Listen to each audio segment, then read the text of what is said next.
Il est 20h à Batibo dans le nord-ouest du Cameroun. Bienvenue au journal. Les titres à la une de l'actualité de ce dimanche 26 novembre. Un incendie ravage la cour d'appel près le tribunal de première instance de Batibo dans le nord-ouest du Cameroun. Des bureaux ont volé en fumée emportant de nombreux documents. La présidente de la cour d'appel et le procureur général ont immédiatement tenu une réunion de crise. En fin de l'eau, quartier Mbengue City à Douala, un soulagement grâce à la construction d'un forage. La région de l'Ouest paraît à toute éventualité à l'approche des fêtes de fin d'année, assurance faite par le général de brigade Pierre Loubazal, qui entend neutraliser toute forme de menace. Et puis le rappeur camerounais Tenor signe chez Universal Music Africa. L'officialisation de ce partenariat s'est faite dans la ville de Douala en début de ce week-end. Voilà pour la une du journal.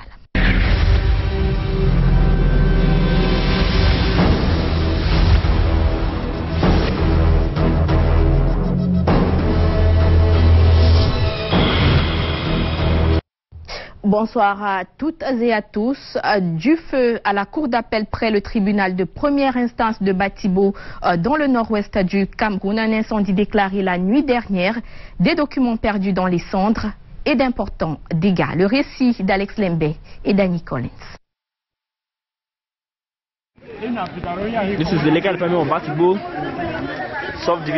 Voici le feu qui a chassé le sommeil des yeux des populations de la ville de Batibo, département de la Momo, région du nord-ouest, dans la nuit de samedi à dimanche.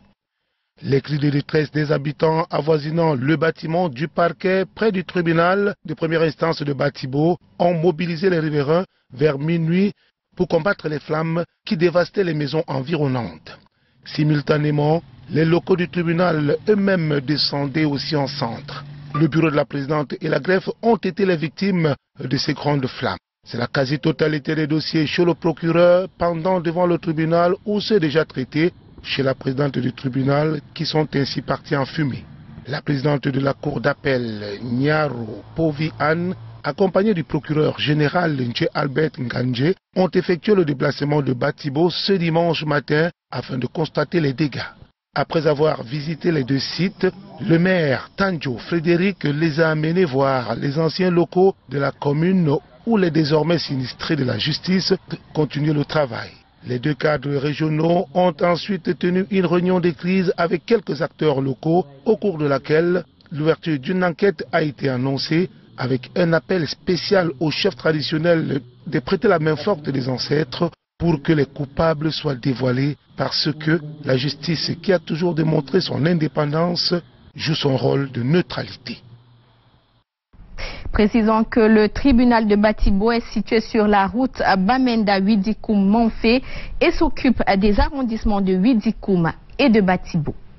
Le quartier Mbengue City à Douala peut à présent pousser un ouf de soulagement. Depuis quelques jours, le quartier et les populations subissent une pénurie d'eau qui pourra être résorbée grâce à la construction d'un forage. Aimé Catherine Moukouri était à Mbengue City. Ici, Mbengue City, un quartier situé dans l'arrondissement de Douala 5e. Comme dans certains autres coins de la ville de Douala, les populations subissent les conséquences de la pénurie d'eau, obligées de se balader de forages secs en puits à la quête du précieux sésame introuvable. On se levait parfois à 4 heures pour aller chercher de l'eau, parfois à 5 heures. Parfois on arrive même que c'est fermé. Les forages qu'on trouvait, on arrivait que c'est fermé. Et puis on était obligé de rentrer, aller souffrir, capouiller les puits où on peut trouver. Mais depuis cette semaine, une solution a été trouvée.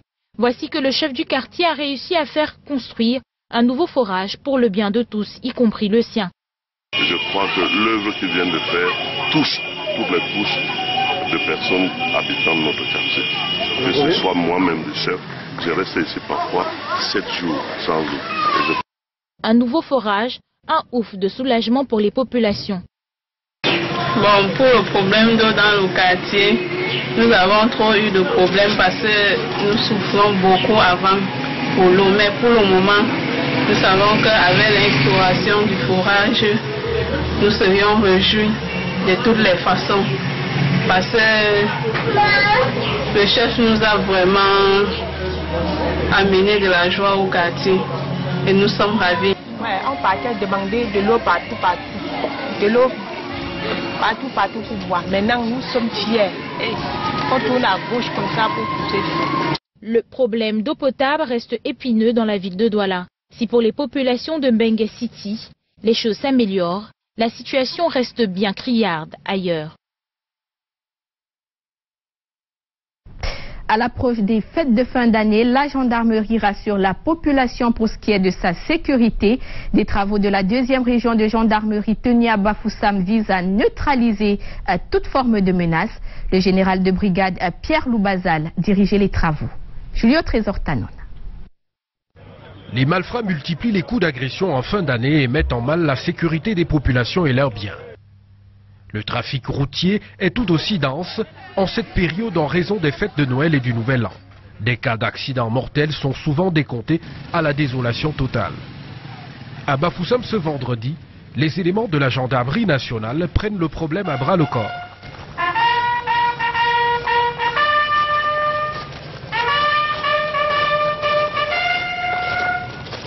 Le général de brigade Pierre Loubazal et les collégiens de la 2e région de gendarmerie s'accordent.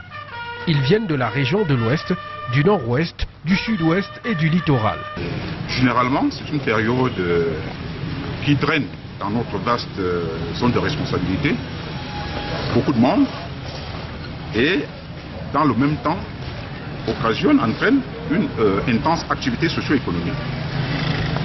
Cette effervescence charrie malheureusement des menaces multiformes.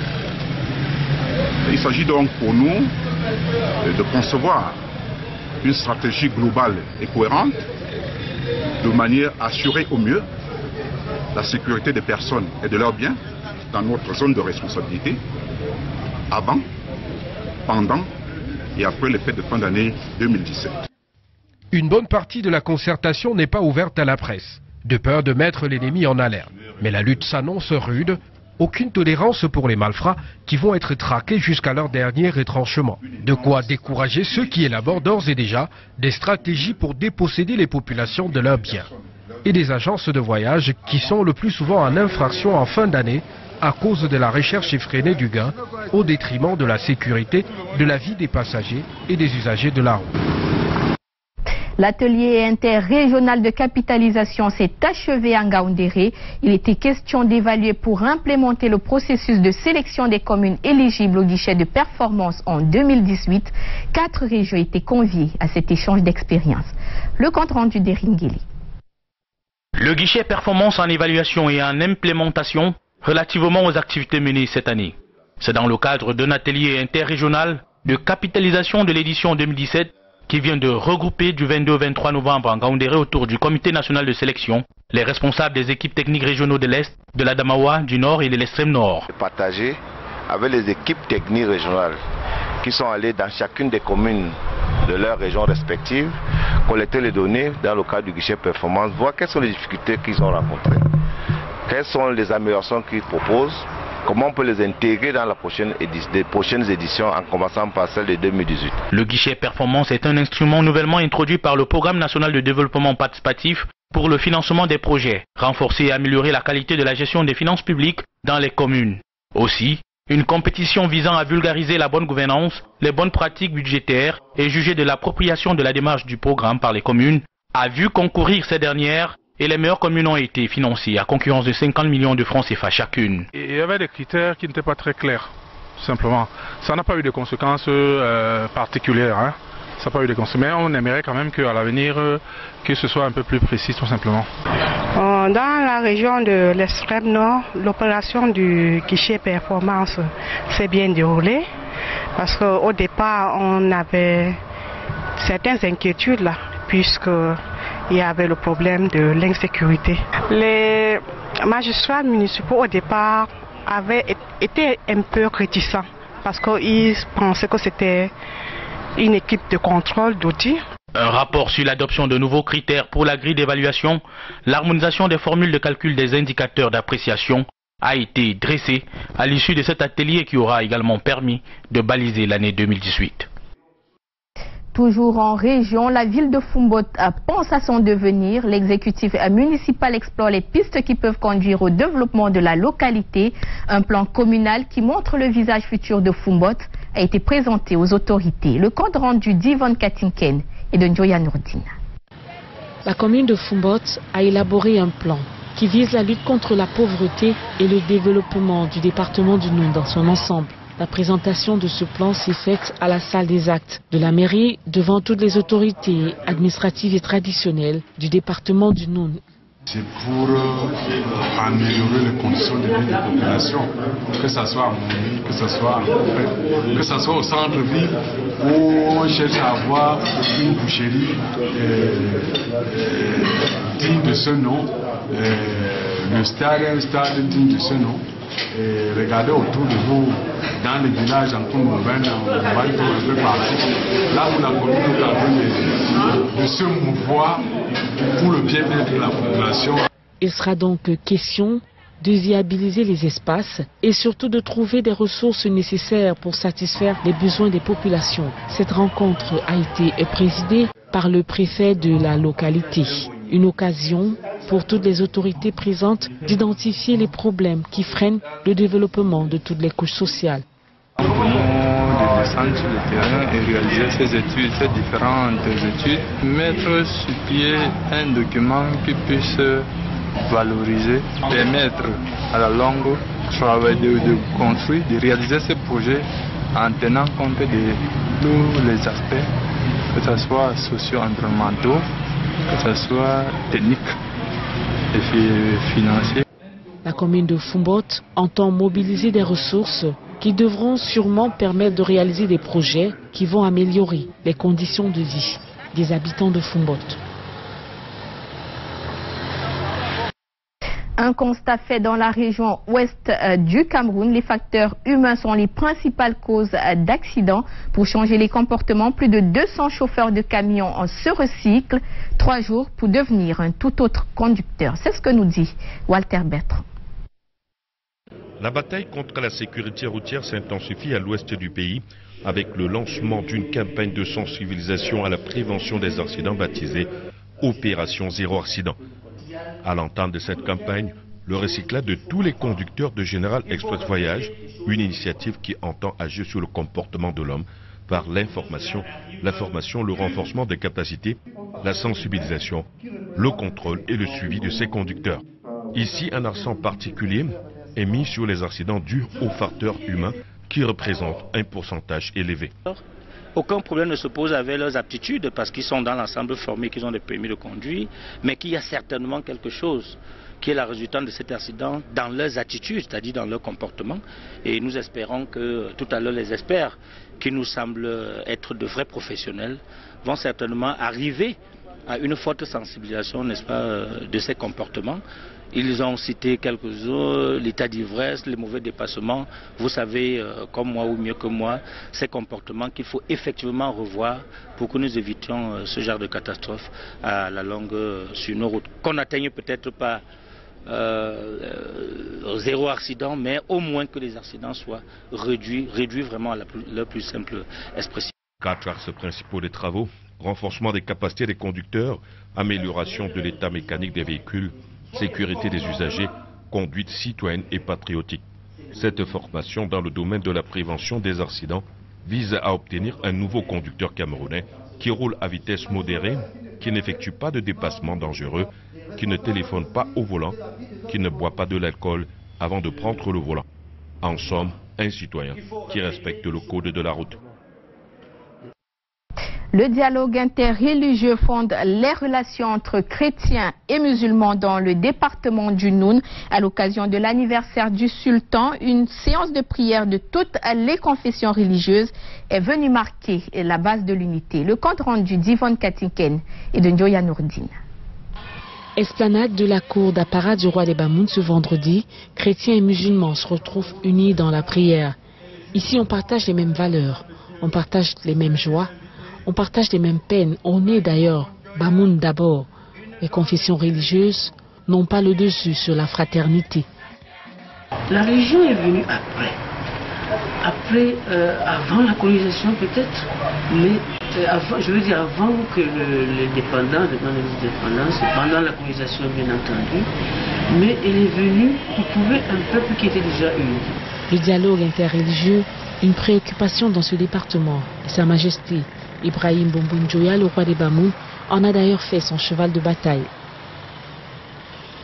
Je peux dire que c'est une réalité, parce que déjà dans l'essence du Bamoun, il est à la fois dans les familles musulmanes et dans des familles chrétiennes, soit protestantes à majorité ou catholiques, ce qui fait que le vivre ensemble, le vivre en commun se fait. Quelle que soit sa confession religieuse dans le département du Noun, on est d'abord frères. Il est d'ailleurs très fréquent de voir la cohabitation entre les chrétiens et les musulmans unis au quotidien. Elle se ressent déjà à travers l'impulsion que le sultan roi des Bamoun donne, à travers l'exemple que lui-même donne en participant personnellement aux différentes cérémonies religieuses qui sont organisées. Musulmans et chrétiens réunis donc cet après-midi chez le roi des Bamoun veulent montrer, s'il en était encore besoin, que dans le Noun, l'harmonie des religions est perceptible.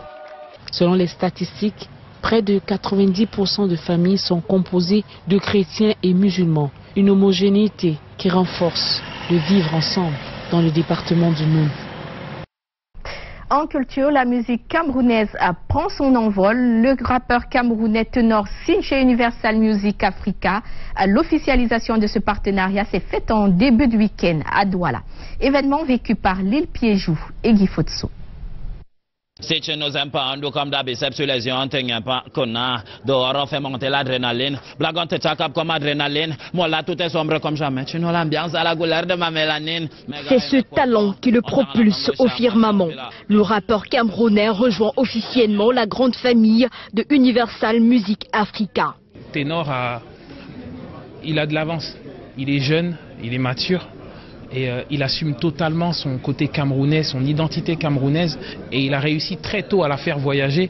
Donc c'était tout simplement normal qu'on jette notre dévolu sur lui. Il est très étoffé déjà pour son jeune âge, mais je pense qu'il y a encore des paliers qu'il peut franchir. Et nous, notre travail, dans un premier temps, c'est de l'aider à franchir ces paliers. Ensuite, effectivement, il y a tout un travail de promotion derrière. Tenor devient ainsi le tout premier artiste camerounais et d'Afrique centrale à signer avec une major de musique.